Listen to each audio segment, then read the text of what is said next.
Hello, faith leaders, and welcome to Breaktime. Today's proverb is 26, verse 2. Like a fluttering sparrow or a darting swallow, an undeserved curse does not come to rest. I love this passage because I believe what it's really trying to get you and I to understand is that there are some words that we simply do not ever need to receive. Just like a sparrow when it's disturbed can't find a place to rest is the illustration that Solomon uses here. And it's interesting that we don't know why sparrows won't find a place to rest. I mean, they're just uneasy. Well, and so they look for a place but never can seem to rest. Think of that in terms of words that are spoken sometimes. Sometimes words simply need to be left out there in space, in the air, and they do not need anybody to pick them up, and they do not need anyone to receive them, especially when they're words that are undeserved, or when they're words of curses that are undeserved.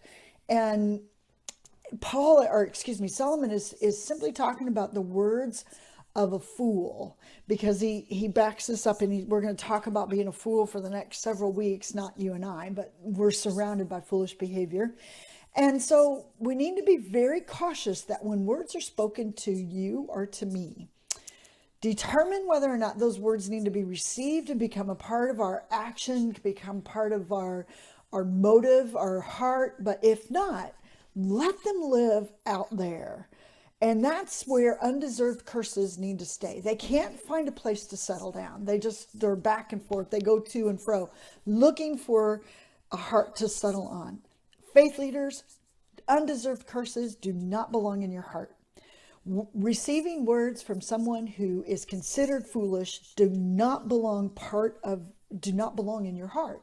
Now, we have a difficult time sometimes categorizing those or where to put them. Look at it this way. Think of them being out there, and they cannot be allowed to be in here. They're not part of you, who you are.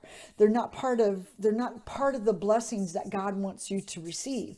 You can determine what you will receive and what you won't receive.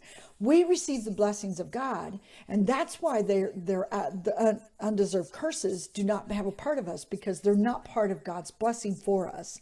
And so, trust me, there will be people all over in the workplace that will try to get you to receive their words. So the challenge today is, if you have received words that are undeserved and they're curses that are undeserved, please allow them to go back out where they belong and to not travel again back into your heart and become part of who you are. You, faith leader, have a blessed